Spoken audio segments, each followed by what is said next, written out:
Hello and welcome to the Daily Grind here on Latte Firm. Sunday, the 2nd of November. Arsenal are 6 points clear at the top of the Premier League, and it's only game week 10. Pinch me, I'm dreaming. And I'm delighted to be joined by Harvey of Harvey Gration on YouTube. Harvey, welcome to the firm. It's your debut. How are you? It is my debut. I'm very well, thank you. Yeah, thanks for having me. And yeah, just as you said, is it real? We're 6 points clear, whatever we are, 10 games in. It doesn't quite feel real, but I think we're showing how we're being sort of the protagonists of this title race, and that's probably a position of assertiveness we haven't had under Arteta yet that I think we should all relish and really enjoy. We should. And it's been the most phenomenal start to the season. I'm hoping that it continues because it is, of course, just November. But here's a question straight away from Paul James, one of our channel members. Says, good evening, all. The cream of the Premier League is slowly rising to the top. Will City or Liverpool be our primary opposition? How do you think the title race is kind of panning out so far? I know we're just a quarter of the way through, but is it Arsenal and City perhaps that are going to take the race to the wire? I think it's still very difficult to get. It's hard to pass still. I think I'm expecting at one point there to be a series of connections and relationships that start to build up in that Liverpool attack, and I think we'll see or begin to see more and more of their sort of Bournemouth games on the opening day, maybe a 4-2 or a 3-2 here, where they score more and more goals and build in terms of wins. And you look at City, even today, and their win against Bournemouth. Bournemouth had 55% of the ball. So this is, as has been stated, a very different City that we're potentially up against, as we saw at the Emirates. So I think it's still quite a hard one to pass. I certainly see those two as our two main competitors. And I think just circling back to what we said at the beginning, it's the league isn't won now, and it's impossible to be won or lost now. But I think it's really important that we really take advantage of the run and the momentum that we're in and try and keep building this gap because, of course, Liverpool and Manchester City play each other very, very shortly. Indeed. And we do have some tough fixtures. I know we've been to Old Trafford and Anfield and St James's Park. We've got one or two potential banana skins in the next sort of 9 games as we reach the halfway point of the league. But there is a lot to look forward to. Harvey, you're getting a lot of love in the chat. JK Miyingo says, happy to catch my favorite analyst, Harvey Gration, live here. And Umair has also said, oh my days, Harvey Gration on the Latte Phone with FK. These are the fogging standards, guys. Brilliant. Thank you. Keep the chat active. We will come to you guys. On tonight's show, we're going to talk about what we've noticed that we think is different from Arsenal this season. Now, last year, obviously, a good season. Year before that, a good season. Coming close, but not quite the way that we wanted to end. Last year, Liverpool won the league, obviously, at a canter in the end. However, we've started really well, and there are some things I want to talk about. And basically, I want to talk about our Ministry of Defence, as I've called it recently, Harvey. We're even Love better that. defensively. I know, thank you. Even better defensively. Match of the day last night, pointing out the brilliant work of Jurien Timber and Ricky Calafiori in the final third. We'll talk about that. The midfield pivot that is Declan Rice and Martin Zubimendi, and how we're a bit more direct with the ball. We're playing those diagonal pings a bit more. I know you've done a show on this on your channel today. Please do check it out, viewers. It's awesome. Harvey's channel is just awesome. Just go check it out. Thank you. And then we'll talk about the Victor Gyokeres impact as well. So if I bring up the slides as Of I course. normally do, and let's get straight into it. So first up, our Ministry of Defence. Now, the left-hand side is, of course, something that will be familiar to you, Harvey. That is our collection of awesome defenders. Of course, we have a double Golden Glove winning goalkeeper behind them as well. And then the chart on the right-hand side, which I noticed on X from markstats.club, you can see the defensive quality and the changes. Basically, these sort of stars that you see, shooting stars, the starting point is where we were last season, and the finish point is where we are this season. And you can see Arsenal, top right. We were the best defensive record in the Premier League last season, but this year we're even better with less allowed XG against in open play, and also a lower allowed threat from live balls. I mean, what do you put it down to? What have you made of our defensive resilience this season so far?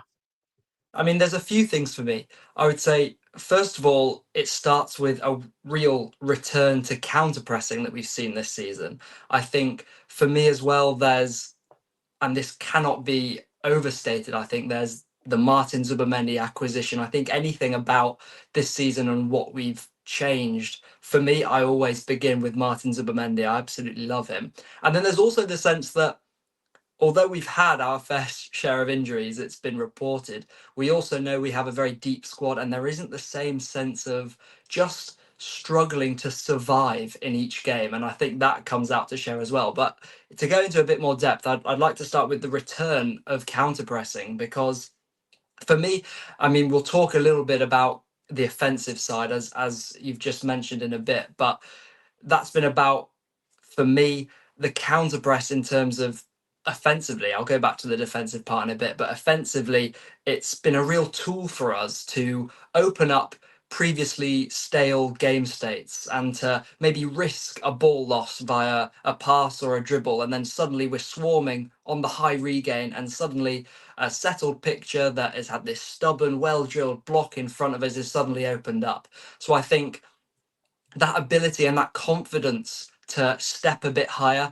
And I don't know exactly what sort of the presses per defensive action stats would be for Arsenal this season, but I'm assuming us and probably Bournemouth would be right at the top of the league. So I think that aggression that's come back and not having to survive through every game with the sort of context of last season has been a real benefit. And then, like I said, Zubimendi as well, who plays into that counter pressing for sure. But there's also generally more of a bravery in Zubimendi's positioning.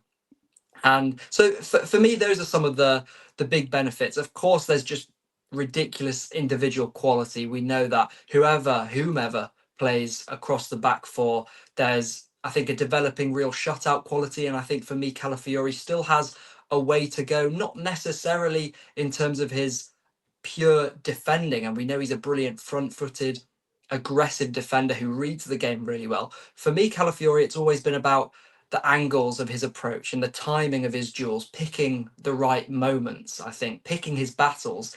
And against Salah at Liverpool, we saw him probably do that to the best of his abilities in an Arsenal shirt. So there's that improvement as well, an individual improvement as on top of this kind of, I think, collective aggression that we're seeing, squeezing up the pitch and really keeping the opposition so far from our own goal.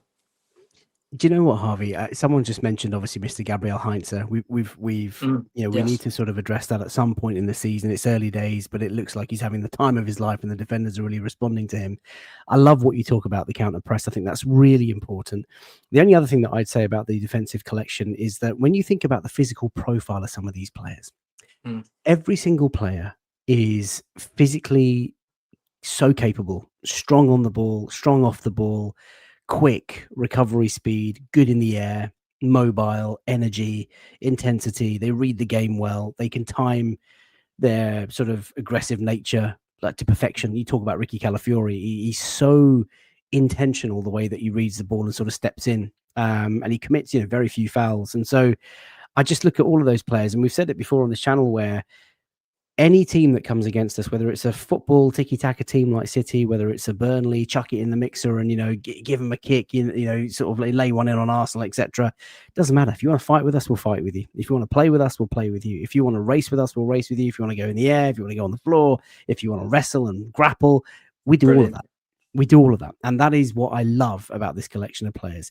Let's move away from the defensive monsters that we have, the Ministry of Defence, and let's talk about the offensive side of our fullback, something that was covered on Match of the Day. And these are stills courtesy of Arsenal.com. Ricky Calafiori, first of all. This is just one still, but, you've sort of covered this recently as well. Mm. We have a different, I guess, beast of fullback. They've sort of evolved into these attacking, marauding sort of fullbacks where they find themselves in such amazing positions. Here's Ricky Calafiori, a Trossard ball in. He's literally in line with the penalty spot, deep inside the opposition penalty area. And Alan Shearer described it as, here he is as a striker. I mean, we've seen him do it time and time again this season. This is something new.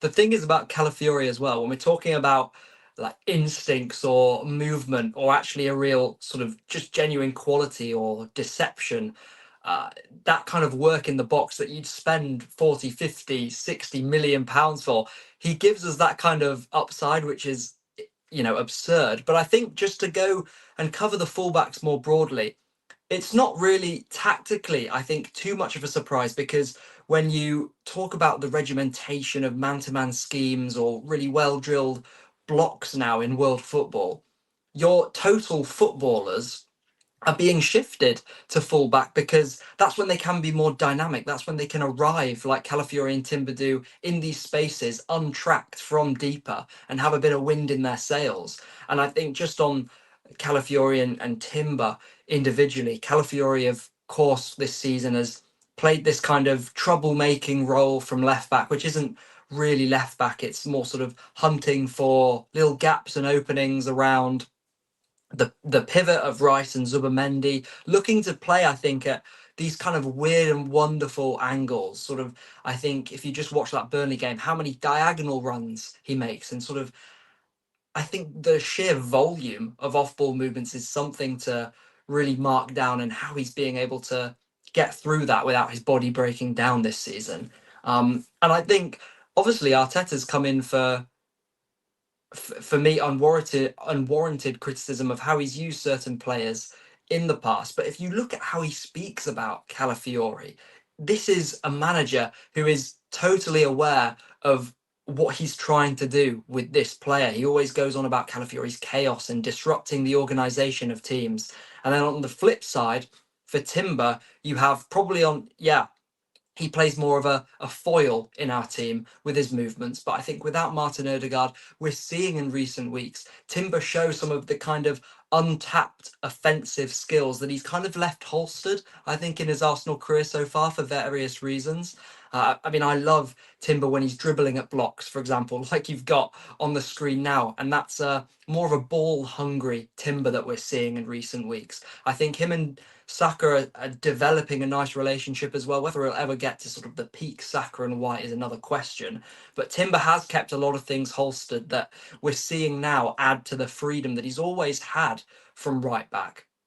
So Calafiori and Timber, yeah, these kind of the hubs, the kind of almost in modern football, your number 10s kind of play at fullback, because those are the free roles. Those are the free roles being given. So yeah, they're the real impetus, I think, for us in an attacking sense. And by no means does that reduce other options there, like Miles Lewis-Skelly. It's just, as Arteta said himself about this season, sometimes you just want to do different things with different roles. And if you have Miles Lewis-Skelly sort of constantly making this hum of off-ball movements that Calafiori makes, that's obviously not best for him. You want Miles sitting, receiving, then shrugging off and driving, being a bit more dynamic on reception than just always off the ball. So that's the difference. Sometimes it just comes to the dynamics that we want to create. And Hincapié is going to have his own sort of interpretation of that role, more outside heavy, I think, and also a better striker of the ball on the move than Calafiori. And then Ben White, of course, coming back too. So yeah, the fullbacks are stacked for us, as we know. And I think a lot of teams, will start trying to replicate what we're doing, but they're not going to necessarily have these kinds of players who can do whatever they want at times when the moment's right for us, with a lot of intelligence too. Indeed, and nor the manager to give the instruction. I think I was looking for the word stacked, and you kind of beat me to it. You know, if it's not Timber and Calafiori, we've got Ben White and Hincapié, we've not even seen, and Miles Lewis-Skelly, who are also capable. I think for me, the two things about Calafiori and Timber, Calafiori in particular, he's available. You know, we know that he's a really top footballer. He's been sort of struggling with injuries in his first few months with the club, but now he looks like he's got the bit between the teeth. He's consistent, he's reliable, he's there, and he's just bloody good at football, Harvey. And with Timber, we know how much of a defensive beast he's been. And I think the only sort of criticism, if anything, he was my player of the season last year, I've got to say, before I sort of admit this to anybody watching for the first time. I always wanted him to do better in the final third. And this Is this Timber? Sorry, Timber. Timber, yeah. Timber, yeah. And this still from the Brighton game, the weight of pass that he makes after this incredible run that he made from deep is something that I've never seen from Jurriën Timber. And I've noticed that he's a bit more composed, a bit more measured. Every time he gets the ball, it's like he takes a moment to kind of think, whether it's a cutback, a chip, or a cross, and it's much more effective. And listen, if this guy adds output in the final third, Timber, and if Calafiori stays fit and plays, let's say, the majority of the season, we are going to cook a lot of teams. It's super, super exciting. Talking of cooking, by the way, Umair says a masterclass on Arsenal live from Harvey. Thank you for making this happen. You've got a lot of fans, Harvey, a lot of people lapping this up. Let's talk about the midfield. Actually, let's talk about types of passes, before we get to the pivot, Mm. I noticed in yesterday's game, in the first half alone, we tried 4 or 5 diagonal balls. And I guess this is something that I've noticed, and I wanted to talk about it with you because I feel we're moving the ball a bit quicker. We're moving the ball with a bit more purpose, trying to cover a bit more grass. Normally, and we've seen sort of in years gone by, that sort of horseshoe, pass, across, pass, back across. But now we're sort of pinging the ball left and right. Here's a still of Zubimendi that you can see from yesterday's game. Declan Rice also picked up the ball in that first half, and this was just before he swung a beautiful crossfield ball out to Saka on the right hand side, and even Victor Gyokeres with a for the pre-assist. I mean, when the ball was played, I was like, what is he doing?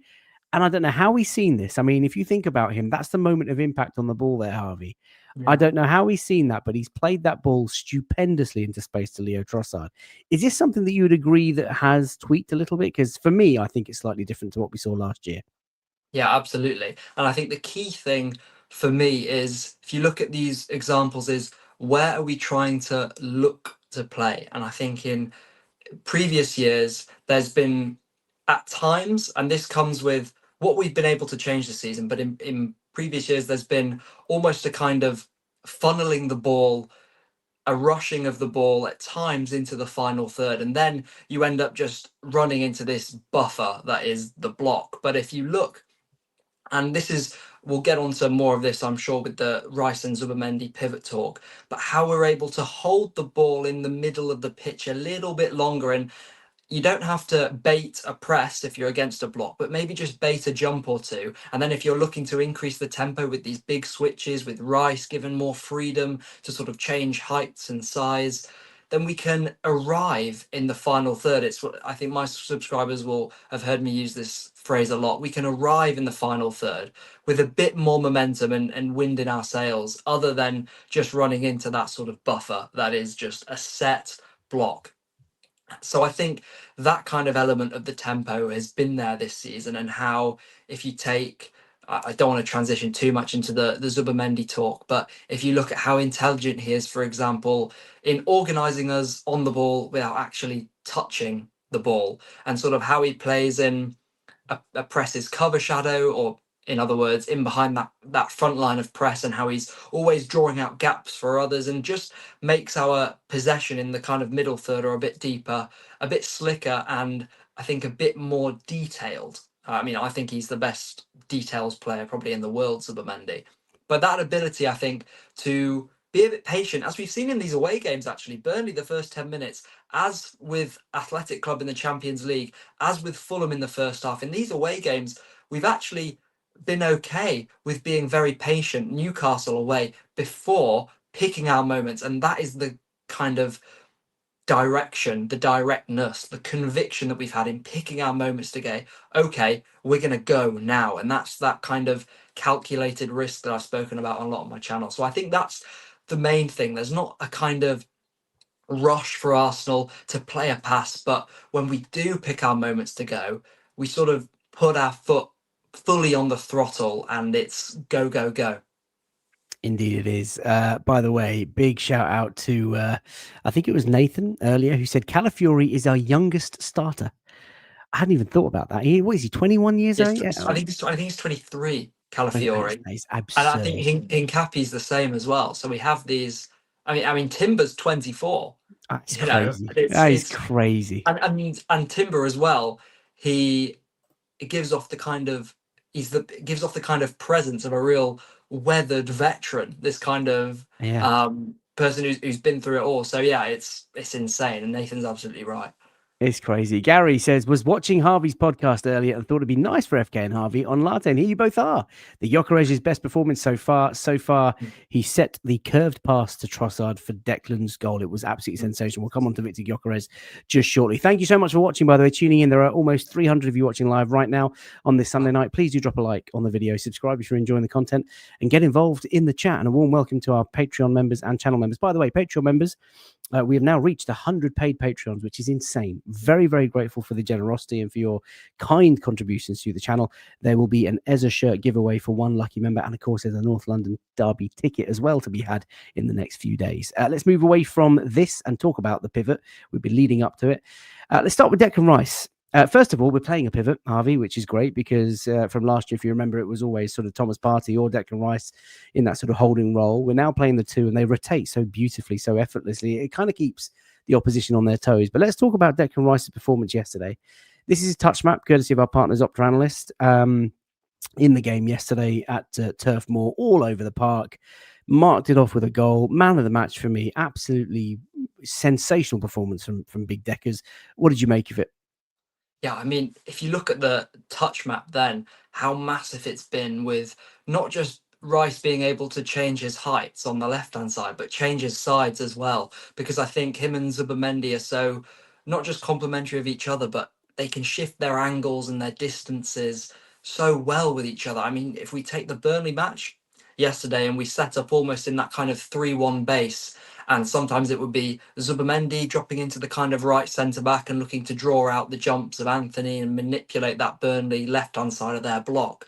Sometimes it was Rice dropping into those zones or playing that sort of lone six role and playing those wall passes. They offer different things with each other, and there's a real understanding. And I think for Rice, it goes both ways. There's him stepping up in responsibility, but then there's being given the role and this global influence on the pitch to do that. I mean, I thought in the second half, probably he was one of the few players who sustained their levels. And there's also a couple of things that we're just seeing with this that Rice has probably always had to his game, but we have never seen as a team. You know, there's kind of with these different angles that he's taken up on the pitch, there's a different variety of pass that he's coming. You know, we're seeing more clips over the top of a block. We're not just seeing the big left to right diagonal to the right winger or the right centre mid, you know, on the underlap. We're seeing slip balls more and more. We're seeing straight balls over the top.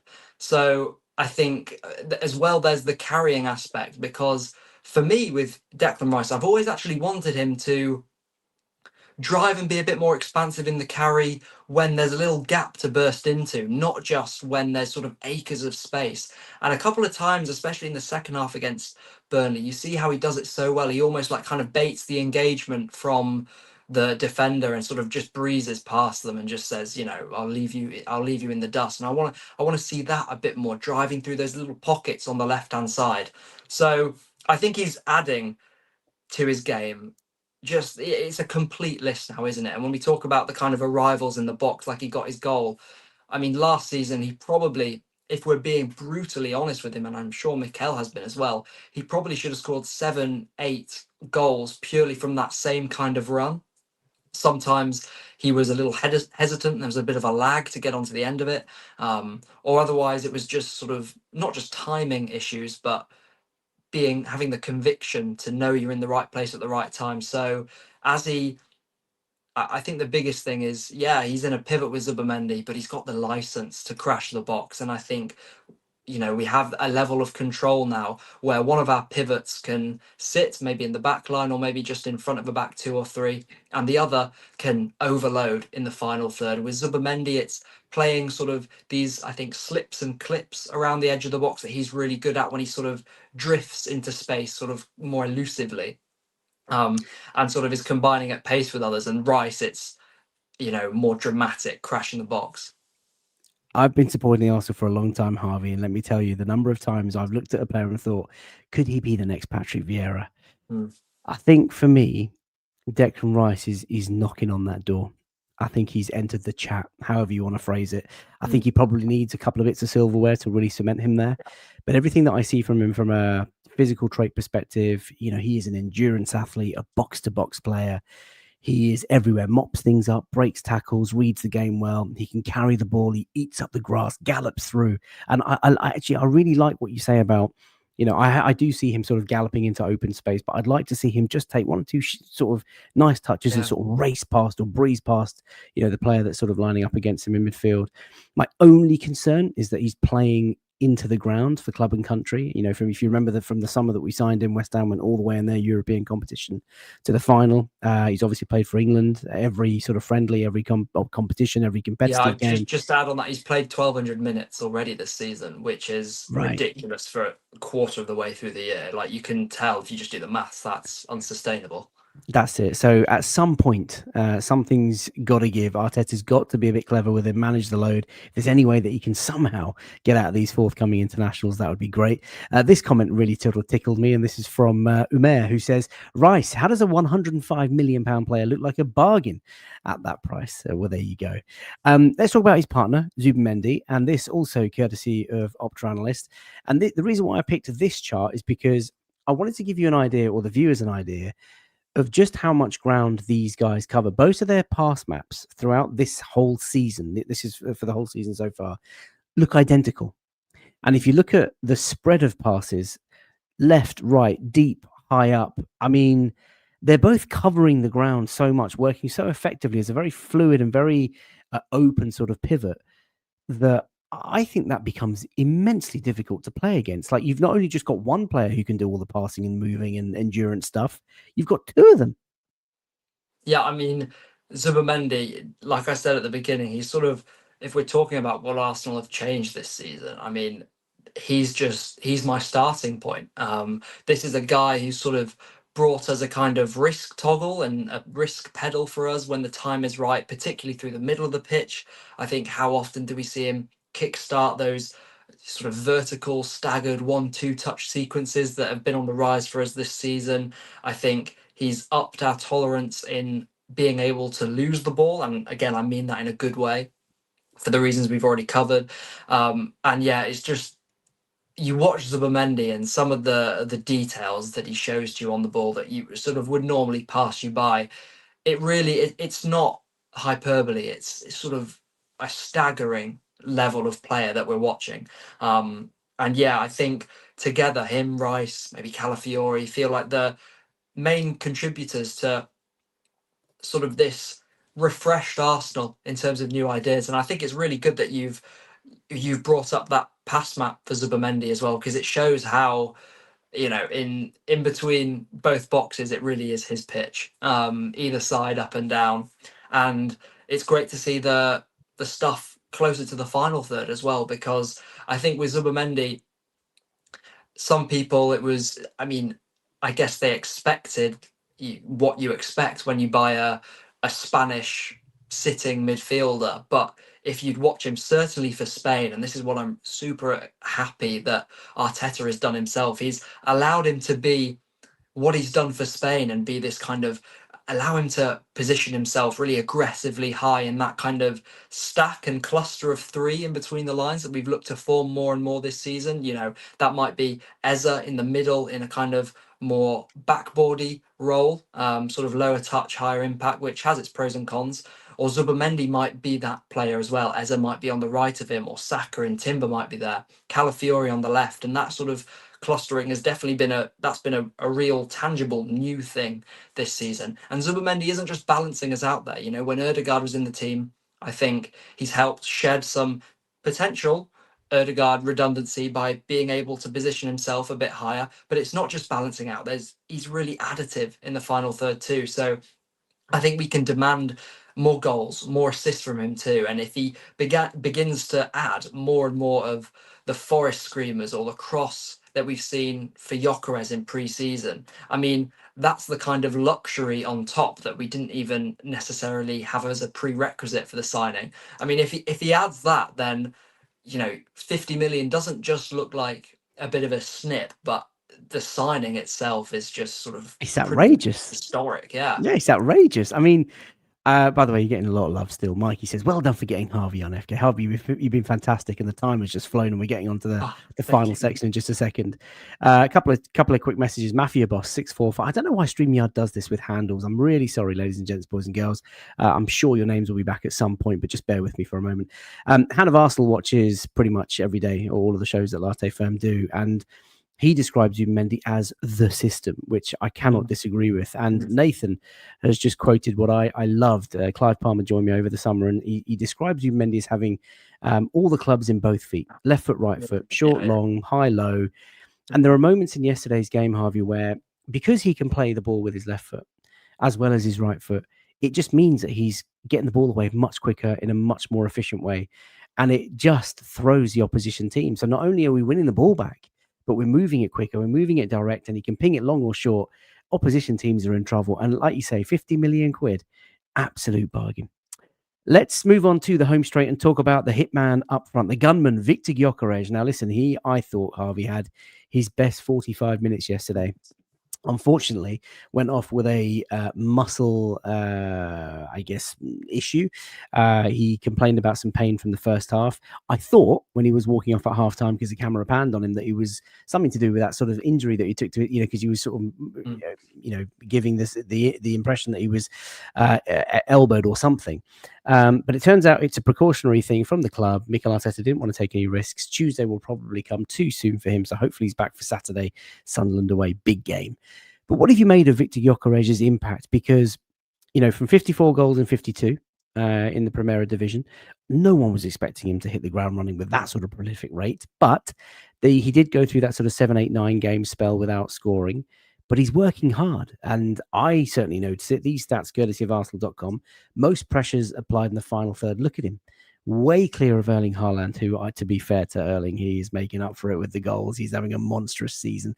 And most off the ball runs into the penalty area, again clear of his nearest rival. So his work rate is not to be questioned. But what have you made of Victor and his impact on Arsenal?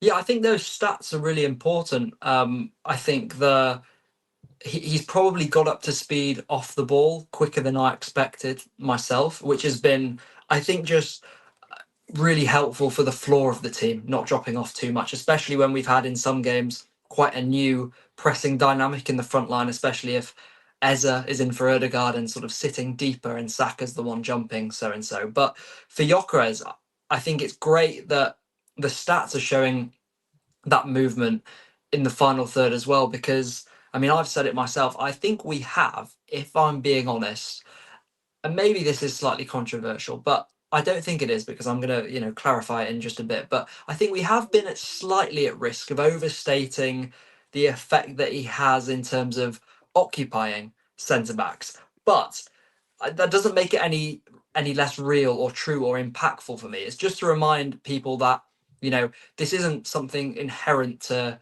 Gyökeres and Gyökeres alone. He's not doing something groundbreaking in terms of running the channels. However, sometimes it's, just about how you frame a debate. And also, as a player, it's just about how you behave on a pitch. And I think that clarification that we have in Gyökeres has an equal positive reaction on our game model. I think it's clarified us and simplified us in a way where we needed it. And the two games that stand out as genuine examples of what he can do when centre backs are left on him, 2, 3 centre backs are left on him, is the Atletico Madrid game and the Burnley match, where sort of in the Burnley game, the centre backs were so cautious, and the wide ones, as a result, never stepped out and jumped onto our central overloads. And against Atletico, with Eza narrow and Gyökeres pinning, Timber and Saka sort of probed that right half space so well, didn't they? To really great effect. And I think for me, again, how do you frame the Gyökeres signing is probably the most important one, because he's probably been about just what I would have expected so far in terms of goal output, in terms of overall play. I saw him and considered him a very good tool and another very valuable option coming into this season. And he's been forced, for more reasons than one, to bed in quickly. And I think if he can start adding to the genuine stretching movements that he's making, and again, if we go back to the Burnley game, how balanced we are stretching as a team now. It's not all to foot. There's Gyökeres going vertically in behind. There's the fullback stretching wide or through the half space at diagonals. There's Zubimendi and Eza and Rice and Saka in and out movements. And if Gyökeres can start adding that to now, a bit more direct threat for those runs that he makes into the channel, some more direct goal output to that, if he can continue to weight the passes in behind better. And I spoke on my channel a bit earlier about, I think with that linking play and coming towards goal, it's one of simplicity that he's getting better at. Before, if you just watch the Old Trafford game, he's thinking about that first touch and dealing with the contact so much. And now that he's a bit kinder on himself and bit better with that contact and a bit more used to being sort of bashed through the back, his prep touches become less, and then he can get on thinking ahead to that next action much quicker. So for me, if he can continue to do that, he might always be a little bit bouncy, but it's really positive, and I think he's trending in a direction where he is genuinely helping the team. I don't think we should always go so and overstate it to the sense that sort of he's doing something that no one's ever done before, but he is genuinely helping the team, and if he can continue to build now, then we're looking at someone who makes that sort of 64 million pound sum, makes that increasingly fair if he adds more and more goals on top. I think it is fair to say Arsenal have improved because from the tail end of last season, having Mikel Merino play as that sort of false nine or just playing up top, we've gone out and just got an orthodox striker, right? You could have bought a Chris Wood and he would have made the same sort of efforts, I guess, in terms of running in behind and grappling with defenders and trying to make space for our wide players. I completely appreciate that. What I see from Victor Gyokeres, obviously, historically, when we did the sort of breakdown of him before he'd signed, he had the most volume of runs in behind across, all strikers in Europe. He had the most sort of resilient mindset in terms of going again and again and again, most sprints down the channels and ball carrying and all that sort of stuff, progressive carries with the ball, high numbers, so that is there in his game. I think what I've seen from him is that he's slowly developing his fitness. You all remember the game at Yeah. Old Trafford. Wasn't his best game. Probably a game that he doesn't want to ever think about again. More hair flicks and touches, blah, blah, blah, blah. But he's now becoming much more familiar with his teammates. The team are now looking for him more often. The runs in behind he is doing again and again and again, and it's opening up spaces for our midfielders and the likes of Eza and our wide players to get into space. He's a bit of a battering ram. His target play, link up play is much better. I actually think that it's been a bit of a huge shame actually that Kai Havertz has not been fit, because I think Havertz would have played maybe 2 or 3 or 4 games, and there would have been instances where Gyokeres could have come on either as a +1 or as a replacement against a tired and haggard defence. Because let's not forget, there was a point last season where Kai Havertz, or maybe the season before, had covered more ground than any striker in Europe. And so you've got two mentality monsters here up front who just don't ever want to stop running. So I'm really excited. I think the team are getting used to him. Hopefully, as we've just touched upon a couple of minutes ago, mate, he's, it looks like he'll probably miss Prague. There'll be a press conference tomorrow, I'm sure, but hopefully Sunderland on Saturday will be the one that comes back. Harvey, I can't not ask you before we end the show, what are your thoughts on the title race? I know we talked about Liverpool and City earlier, but is this the year that we finally bring it home? Is it going to be title number 14 under Mikel Arteta? How are you feeling?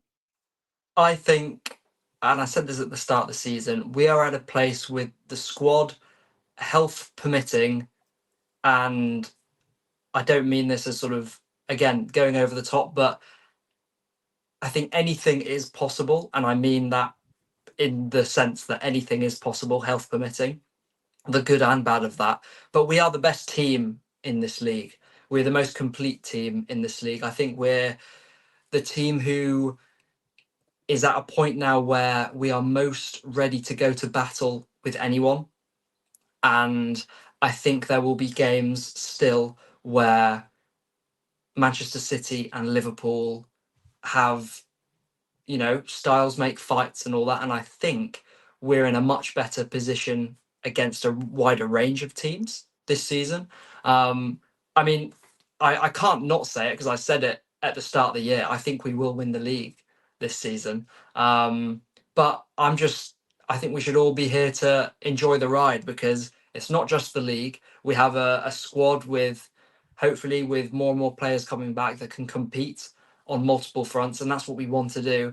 And like you sort of said earlier in the episode, it's just about, like it was with Declan Rice, it's just about getting silverware. And suddenly so many narratives change and flip and become unstuck, and it is a margins thing. And Arteta's said it himself, the only thing we can do is have a team that is capable of being there in the running year in, year out. And I think as fans, we have to be, although we demand more and more from the squad, we have to be really appreciative of a team who is capable and able for fingers crossed, a prolonged year of time with sort of the age profiles of the squad to compete for a league title, hopefully for the next 5 years. That is the strength of the squad. That is the age profile. And if you're in that position year on year, the penny's going to drop. The margins are going to swing your way one season.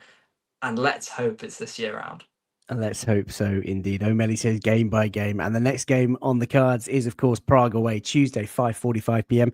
We will be back tomorrow with a match preview of that, and then a match reaction on Tuesday night. And then, of course, it's Granit Xhaka's Sunderland on Saturday at 5:30. Harvey, this has been tremendous fun. I really appreciate you making the time to join us. If anybody wants to follow Harvey, he's available on X at Gration Harvey, and of course, Harvey Gration of YouTube. Harvey, enjoy the week, enjoy the games that are to come. If you'd be kind enough, come back at some point on Latte FM. The viewers are absolutely loving this. I know it's your first time on StreamYard as well, so stick around after the jingle.